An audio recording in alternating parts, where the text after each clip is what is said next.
Hello, Namaste. Welcome to my channel AP Political Fever. Let's start the video for today.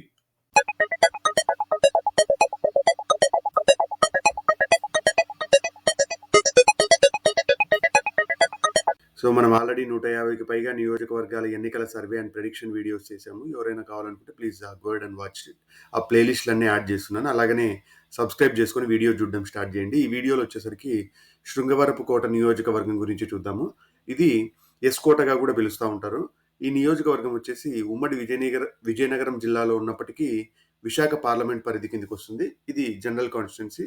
ఇక్కడ ఎవరైనా పోటీ చేయొచ్చు. ఇది 2008 పునర్విభజనకు ముందు ఎస్టీ రిజర్వ్డ్ కాన్స్టిట్యున్సీగా ఉండేది. 2009 నుంచి ఇది జనరల్ కేటగిరీలోకి మారిందని చెప్పొచ్చు. ఇక్కడ కులాల వారి ఓట్లు ఎలా ఉన్నాయి అని చూస్తే తూర్పు కాపుల డామినేషన్ ఎక్కువగా ఉంటుంది. తూర్పు కాపులు దాదాపు 45,000 మంది ఉన్నారు. కొప్పుల వెలమ సామాజిక వర్గానికి చెందిన వాళ్ళే 58,000 మందికి పైగా ఉన్నారు. రెండు పార్టీలు వైఎస్ఆర్సీపీ, టీడీపీ ఈ నియోజకవర్గంలో కొప్పుల వెలమ వారికే టికెట్లు ఇస్తా వస్తా ఉందని చెప్పొచ్చు. ఇది గత 15 సంవత్సరాల నుంచి వాళ్ళే ఈ నియోజకవర్గానికి ఎమ్మెల్యేలుగా ప్రాతినిధ్యం వహిస్తా వస్తా ఉన్నారు. యాదవ సామాజిక వర్గం దాదాపు 10,000 మంది ఉంటారు. ఓసీ కాపులు దాదాపు 10,000 మంది ఉంటారు. ఎస్సీలలో దాదాపు 15,000 మంది మాల సామాజిక వర్గం, ఒక 5,000 మంది మాదిగ సామాజిక వర్గం ఉంటారు. సో ఎస్సీలు మొత్తం కలిపి 20,000 ఉంటారు. ఇంకా అదర్ బీసీలు అన్ని కలిపి 30,000 ఉంటారు. దీంట్లో రజకులు, నాయి బ్రాహ్మణులు, గౌడ్లు వీళ్ళందరూ కలిపి 30,000 దాకా ఈ నియోజకవర్గంలో ఉంటారు. కానీ రాజకీయ పెత్తనం వచ్చేసి కొప్పుల వెలమ, తూర్పు కాపులదే అని చెప్పొచ్చు. ఈ నియోజకవర్గము ఉండడానికి విజయనగరం జిల్లాలో ఉన్నప్పటికీ ఇది విశాఖపట్నం లోక్సభ పార్లమెంట్ పరిధి కిందకి వస్తుంది. ఇది కూడా ఆసక్తికరమైన విషయమే అని చెప్పొచ్చు. ఇక్కడ గత 4 ఎన్నికల వివరాలు చూసుకుంటే కుంభా రవిబాబు గారు కాంగ్రెస్ పార్టీ తరఫున 5,862 ఓట్ల మెజారిటీతో 5.32% మార్జిన్తో గెలవడం జరిగింది. 2009లో కొల్ల లలిత కుమారి గారు టీడీపీ పార్టీ నుంచి 3,440 ఓట్లతో 2% మార్జిన్తో గెలవడం జరిగింది. అప్పుడు దాదాపు 5 క్యాండిడేట్స్కి 20,000 పైచిలకు ఓట్లు రావడం జరిగింది. ప్రజారాజ్యం పార్టీ తరపున పోటీ చేసిన క్యాండిడేట్ 5వ స్థానంలో రావడం జరిగింది. ఇద్దరు ఇండిపెండెంట్లు పైన ఉన్నారు. కాంగ్రెస్ పార్టీ అభ్యర్థికి 2వ స్థానంలో వచ్చారు. 2014లో మళ్ళీ తిరిగి కొల్లా లలిత కుమారి గారు జనసేనతో పొత్తు ప్రభావం అనొచ్చు, లేకుంటే చంద్రబాబు నాయుడు గారి వేవ్ అని చెప్పొచ్చు. అప్పుడు దాదాపు 28,500 ఓట్ల మెజారిటీతో దాదాపు 16.5% మార్జిన్తో గెలవడం జరిగింది. 2019లో కుడిబుండి శ్రీనివాసరావు గారు వైఎస్ఆర్సీపీ నుంచి 11,365 ఓట్ల మెజారిటీతో 6% మార్జిన్తో గెలవడం జరిగింది. సో ఇక్కడ ఈ నియోజకవర్గంలో టీడీపీ చాలా బలంగా ఉందని చెప్పొచ్చు. దాదాపు 1983లో టీడీపీ ఆవిర్భవించినప్పటి నుంచి 2004 వరకు వరుసగా టీడీపీ వాళ్ళే ఎమ్మెల్యేలుగా గెలుస్తా వస్తా ఉన్నారు. 2004లో మాత్రమే మొదటిసారి ఈ నియోజకవర్గంలో టీడీపీ ఓడిపోవడం జరిగింది. మళ్ళీ 2019లో వైఎస్ఆర్సీపీ పార్టీ గెలవడం జరిగింది. కానీ గత 20 సంవత్సరాల నుంచి చూసుకుంటే 2 సార్లు టీడీపీ, ఒకసారి కాంగ్రెస్, ఒకసారి వైఎస్ఆర్సీపీ అని చెప్పొచ్చు. ఈ నియోజకవర్గంలో బొత్స గారి పట్టు కూడా బాగానే ఉంటుందని చెప్పొచ్చు. ఆయన కూడా ఈ నియోజకవర్గంలో గెలుపోటములను శాసించే స్థాయి ఓట్ బ్యాంక్ కలిగి ఉన్నారని చెప్పొచ్చు. ఇక్కడ ఎన్డీఏ పొత్తు ప్రభావం ఎలా ఉంటుంది అని చూస్తే ఈ నియోజకవర్గంలో పొత్తులో భాగంగా సీట్ని సిపిఐకి ఇవ్వడం జరిగింది. సిపిఐ తరపున పోటీ చేసిన క్యాండిడేట్కి 3,000 ఓట్లు రావడం జరిగింది. బీజేపీకి 1,700 ఓట్ల దాకా రావడం జరిగింది. వైఎస్ఆర్సీపీకి ఒకటే దాదాపు 91,500 ఓట్లు రావడం జరిగింది. ఇంకా బీజేపీకి 1,696 అంటే 1,700 వేసుకోవచ్చు. సో ముగ్గురికి కూటమిలో భాగంగా 85,000 దాకా ఓట్లు రావడం జరిగింది. డిఫరెన్స్ చూస్తే 6,500 ఓట్లు గత ఎన్నికలలో వైఎస్ఆర్సీపీకి అదనంగా రావడం జరిగింది. గత ఎన్నికలలో వైఎస్ఆర్సీపీకి ఉన్న వేవ్ కావచ్చు, జగన్ గారి ఇమేజ్ కూడా ఈ నియోజకవర్గంలో బలంగా పనిచేయడం, ప్లస్ బొత్స గారు కూడా అప్పుడే వైఎస్ఆర్సీపీ పార్టీలో చేరి క్రియాశీలకంగా విజయనగరం జిల్లాలోనే అన్ని నియోజకవర్గాల్ని గెలిపించుకునే స్థాయికి తీసుకెళ్లడం కూడా ఈ మార్జిన్ రావడానికి ముఖ్య కారణం అని చెప్పొచ్చు. ఈయన కుంభా రవిబాబు గారు ఈయన 2004 నుంచి 9 వరకు కాంగ్రెస్ పార్టీ తరఫున ఎమ్మెల్యేగా ఉన్నారు. దాని తర్వాత ఈ మధ్య ఇప్పుడు వైఎస్ఆర్సీపీలో క్రియాశీలకంగానే ఉన్నారని చెప్పొచ్చు. అట్లా ఎమ్మెల్యే సీట్ ఇవ్వకపోయినప్పటికీ ఈయన ఈ నియోజకవర్గంలో కొంచెం ఓట్లు మూవ్ చేయగలిగే సామర్థ్యంలోనే ఉన్నారని చెప్పొచ్చు. నెక్స్ట్ కొల్లా లలిత కుమారి గారు ఈమె 2009 నుంచి 19 వరకు టీడీపీ పార్టీ తరఫున ఎమ్మెల్యేగా ప్రాతినిధ్యం వహించారు. వీళ్ళ నాన్నగారు కూడా ఒకసారి 2 సార్లు ఎమ్మెల్యేగా ఈ నియోజకవర్గానికి ప్రాతినిధ్యం వహించడం జరిగింది. సో ఈ నియోజకవర్గంలో వీళ్ళకి కూడా బలమైన క్యాడర్ ఉందని చెప్పొచ్చు, బలమైన వర్గం ఉంది. సో ఈమెనే క్యాండిడేట్ గా వస్తుంది అనుకున్నారు. కానీ లాస్ట్ లో ఈమె 2019లో ఓడిపోయిన తర్వాత కొద్దిగా నియోజకవర్గానికి అందుబాటులో లేకుండా, టీడీపీ కార్యకర్తలకు కూడా అందుబాటులో లేకుండా, వాళ్ళ ఫోన్లు కూడా లిఫ్ట్ చేయకుండా అలాంటి చేసిన కారణంగా ఇంకో కొత్త ఇన్ఛార్జ్‌ని తెచ్చిపెట్టి ఆయనకి క్యాండిడేట్ అని చెప్పడం జరిగింది. కానీ లాస్ట్ ఒక 6 నెలల నుంచి ఈమె యాక్టివ్‌గానే జనాల్లో తిరుగుతా ఉన్నారు. ఈసారి కూడా టికెట్ ఈమెకే రావడం వల్ల ఈమె బలంగా చూస్తా ఉన్నారని చెప్పొచ్చు. నెక్స్ట్ వచ్చేసి కడుపుండి శ్రీనివాసరావు గారు. ఈయన 2019 నుంచి ఇప్పుడు సిట్టింగ్ వైఎస్ఆర్‌సీపీ ఎమ్మెల్యేగా ఈ నియోజకవర్గానికి ప్రాతినిధ్యం వహిస్తా ఉన్నారు. ఈసారి క్యాండిడేట్లు మారుస్తారు అని ఒక టాక్ వచ్చినప్పటికీ అధిష్టానం ఈయనపైనే నమ్మకం పెట్టి ఈయననే క్యాండిడేట్‌గా ప్రకటించడం జరిగింది. సో, ఈయననే తిరిగి రెండోసారి పోటీ చేస్తా ఉన్నారు. ఈసారి గెలుస్తారో లేదో అనేది చూడాలి. సో, టీడీపీ ఆశావాహుల విషయానికొస్తే కొల్లా లలిత కుమారి గారు గత ఎన్నికలలో ఓడిపోయినప్పటికీ ఈ నియోజకవర్గంలో బలంగానే ఉన్నారని చెప్పొచ్చు.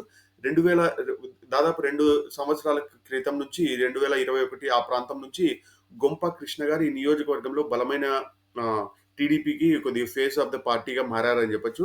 ఈయన లాస్ట్ వరకు ఈయనకే టికెట్ వస్తుంది అని ఆశించినప్పటికీ లాస్ట్ మినిట్‌లో విజయనగరం జిల్లాలోనే కేవలం ఒకటే మహిళకి టికెట్ ఇవ్వడం జరిగింది కాబట్టి ఇద్దరు మహిళలకు ఇవ్వాలి అని చెప్పి ఆ కోటాలో కొల్లా లలిత కుమారి గారికి సీట్ ఇవ్వడం జరిగింది. గొంపా కృష్ణ గారి వర్గం బగ్గమనిందని చెప్పొచ్చు. వీళ్ళ టీడీపీ కార్యకర్తలు టీడీపీ ఆఫీసులకు కానీ పెయింట్లు కొట్టడము, లేకుంటే గొంపా కృష్ణ గారు ఇండిపెండెంట్ గా పోటీ చేయమని ఫోర్స్ చేస్తూ ఉండడము, ఇంత తతంగం మధ్యలో తిరిగి కొల్లా లలిత కుమారి గారికి సీట్ ఇవ్వడం వల్ల ఇప్పుడు గొంపా కృష్ణ గారికి కూడా ఒక డీసెంట్ ఓట్ బ్యాంకే ఉందని చెప్పొచ్చు. ఆయనకు 5,000-10,000 ఓట్లు ఈజీగా ఇన్ఫ్లుయెన్స్ చేసే స్థాయిలోనే ఉన్నారు. ఈయన ఒక ఎన్ఆర్ఐ క్యాండిడేట్ గా గత 2 సంవత్సరాల నుంచి నియోజకవర్గంలో అందుబాటులో ఉంటూ కార్యకర్తలకి అందుబాటులో ఉంటూ వాళ్ళ కష్ట నష్టాలని చూస్తా ఉన్నారని చెప్పొచ్చు. ఇప్పుడు ఈయనకి క్యాండిడేట్ తీసేసి కొల్లా లలిత కుమార్ గారికి ఇవ్వడం కొంచెం నెగిటివ్ అవుతోంది. ఇంకా గొంపా కృష్ణ గారికి లోకేష్ గారి అండదండలు ఉన్నాయి అంటున్నారు. ఆయనకి ముఖ్యంగా ఏంటంటే ఆయన లోకేష్ గారి సమకాలికులు, ఆయన ఏజ్ లో ఉన్న వాళ్ళని ఇప్పుడు అధికారంలోకి కానీ ఎమ్మెల్యేలుగా కానీ చేస్తే వాళ్ళు ఒక 30 సంవత్సరాల వరకు టీడీపీకి గెలుపోటముల్లో ఉంటారు. అదే కొల్లా లలిత కుమారి గారి ఆల్రెడీ ఏజ్డ్ పర్సన్, ఒక దాదాపు 15 ఏళ్ల ఈ ఎన్నికల్లో పోటీ చేశారు. ఎంత క్రియాశీలకంగా రాజకీయం చేయగలుగుతారు ఫ్యూచర్ లో అనే దానిపైన గొంపా కృష్ణ గారికి సీట్ వస్తుందని చాలా ఆశలు పెట్టుకున్నప్పటికీ లాస్ట్ మినిట్ లో తిరిగి చంద్రబాబు నాయుడు గారు ఏమనుకున్నారో కానీ కొల్లా లలిత కుమార్ గారికి సీట్ ఇవ్వడం జరిగింది. ఈ నియోజకవర్గంలో గొంపా కృష్ణ గారి వర్గం చెప్పడం ఏంటంటే ఐవీఆర్ఎస్ కాల్స్ లో కూడా మాకే ఎక్కువ ఓట్లు పడ్డాయి, అయినా కూడా ఆయనకి ఎందుకు ఇచ్చిరో సీట్ అర్థమే కావట్లేదని చెప్పి వీళ్ళ వర్గం అయితే బగ్గుమనింది. వాళ్ళు ఇండిపెండెంట్ గా పోటీ చేస్తున్నారు కాబట్టి సో ఈ నియోజకవర్గంలో టీడీపీకి అది పెద్ద నెగిటివ్ గా అవుతా ఉందని చెప్పొచ్చు. ఇంకొక ఆసక్తికరమైన విషయం ఏంటంటే ఈ నియోజకవర్గంలో కేఏ పాల్ గారు పోటీ చేస్తూ ఉన్నారు. సో కేఏ పాల్ గారు ఎమ్మెల్యే, ఈయనకి కుండ సింబల్ వచ్చింది ఈసారి. సో ఆయన ప్రజాశాంతి పార్టీ తరఫున పోటీ చేస్తా ఉన్నారు.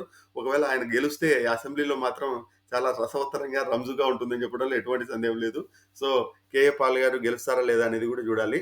కానీ ముఖ్యంగా పోటీ వచ్చేసి టీడీపీ వైఎస్ఆర్సీపీ మధ్యనే ఉంటుంది. అది just jokes apart. Kadubandi Srinivasarao గారు వైఎస్ఆర్సీపీ నుంచి తిరిగి పోటీ చేస్తా ఉన్నారు. ఈయన ముఖ్యంగా నెగిటివ్ అయ్యేది ఏంటంటే ఈయన నాన్ లోకల్ క్యాండిడేట్ అవ్వడం కూడా, గజపతి నగరంలో పోటీ చేసి ఓడిపోయిన తర్వాత వైఎస్ఆర్సీపీ ఈయనకి ఈ సీట్ ఇవ్వడం వల్ల ఇక్కడికి రావడం జరిగింది. ఈయన నాన్ లోకల్ క్యాండిడేట్ అని బలంగా టీడీపీ వాళ్ళు చెప్తా ఉన్నారు. సో దానికి ఈయన ఇచ్చే కౌంటర్ ఏంటంటే నాన్ లోకలో ఈ నియోజకవర్గంలో నేను అభివృద్ధి చేసి చూపించాను, సంక్షేమ పథకాలు అందరికీ అందించాను, నాకు ఓటు వేయండి అని ఈయన అడుగుతా ఉన్నారు. సో ఈయనకి అది పాజిటివ్. ప్లస్ బొత్స గారు కూడా ఈ నియోజకవర్గంలో బలంగానే ఇమేజ్ ఉందని చెప్పొచ్చు. గత ఎన్నికలలో 2019 ఎన్నికలలో వైజాగ్ ఎంపీ సీట్ భరత్ గారు ఓడిపోవడానికి కూడా ఈ నియోజకవర్గంలో వచ్చిన మెజారిటీనే ముఖ్య కారణం అని చెప్తా ఉన్నారు. సో ఆ మెజారిటీని ఈసారి ఖచ్చితంగా తగ్గించి ఎంపీగా గెలవాలి అని చెప్పి భరత్ గారు పట్టుదలగా ఉన్నారని చెప్పొచ్చు. కానీ బొత్స ఝాన్సీ గారు ఎంపీగా పోటీ చేస్తా ఉన్న కారణంగా బొత్స సత్యనారాయణ గారు కూడా ఈ నియోజకవర్గం పైన గట్టిగా కాన్సన్ట్రేట్ చేశారని చెప్పొచ్చు. సో అది కూడా ఈయనకు బెనిఫిట్ అవుతుంది. ఇంకా సంక్షేమ పథకాలు వైఎస్ఆర్సీపీ జగన్ గారికి ఉన్న ఇమేజ్ ఇవే వైఎస్ఆర్సీపీ క్యాండిడేట్ కి బలాలుగా చెప్పొచ్చు. ఇద్దరు కొప్పుల వెలమ సామాజిక వర్గానికి చెందిన వాళ్ళే. ఇంకొకటి టీడీపీలో ఈ వర్గ విభేదాలు కూడా ఎక్కువగా ఉండటం కూడా కారణం వల్ల కూడా వైఎస్ఆర్సీపీకి కొద్దిగా లాభించే అవకాశాలు ఉన్నాయి. ఇంకా కొల్లా లలిత కుమారి గారికి పాజిటివ్ అయ్యే అంశాలు ఏంటంటే వీళ్ళ కుటుంబము దాదాపు ఒక 4-5 దశాబ్దాల నుంచి ఈ నియోజకవర్గంలో రాజకీయంగా క్రియాశీలకంగా ఉన్నారు. అదే ఆమెకి లాభించే అంశము. ఈ టీడీపీలో వర్గ విభేదాలు ఈమెకి నెగిటివ్ అవుతా ఉన్నాయి. ప్లస్ జనసేన ఇంపాక్ట్ కూడా ఈ నియోజకవర్గంలో కొద్దిగా తక్కువగా ఉన్న కారణంగా కూడా ఇప్పుడు డ్యామేజ్ అవుతా ఉందని చెప్పొచ్చు టీడీపీకి. ఇంకా ఈమె బొత్స సత్యనారాయణ గారు కూడా క్రియాశీలకంగా నియోజకవర్గంలో తిరగడం కూడా ఆయన కొన్ని ఓట్స్ ని ఇన్ఫ్లుయెన్స్ చేస్తూ ఉండడం, అది వైఎస్ఆర్సీపీకే పాజిటివ్ అవుతుంది తప్ప టీడీపీకి అది నెగిటివ్ అవుతోంది. కొల్లా లలిత కుమారి గారి పైన టీడీపీ కార్యకర్తలు కూడా కొద్దిగా చాలా డిసప్పాయింటెడ్ గా ఉన్నారు చెప్పొచ్చు. గత ఎన్నికలలో ఓడిపోయిన తర్వాత వాళ్ళపైన కేసులు పెడుతున్నా, లేకుంటే వాళ్ళకి కష్ట నష్టాల్లో ఏ మాత్రము తోడుగా లేరని చెప్పేసి ఈమె మీద అపవాదం ఉంది. సో దాని రీజన్స్ వల్ల ఈ నియోజకవర్గంలో వైఎస్ఆర్‌సీపీ గెలవడానికి ఎక్కువగా అవకాశాలున్నాయని నేను అనుకుంటా ఉన్నాను. ఈ ప్రిడిక్షన్‌తో గనుక మీరు ఏకీభవించకపోతే కామెంట్ రూపంలో తెలియజేయండి. ఒకవేళ కేఏ పాల్ గారు గెలిచినా మనం చాలా హ్యాపీగా ఫీల్ అవ్వచ్చు. అసెంబ్లీ రంజుగా ఉంటుంది. కానీ జోక్స్ అపార్ట్ వైఎస్ఆర్‌సీపీ గెలవడానికి ఎక్కువగా అవకాశాలున్నాయని నేను అనుకుంటా ఉన్నాను. So, please subscribe to my channel. Have a good day. Thank you. By.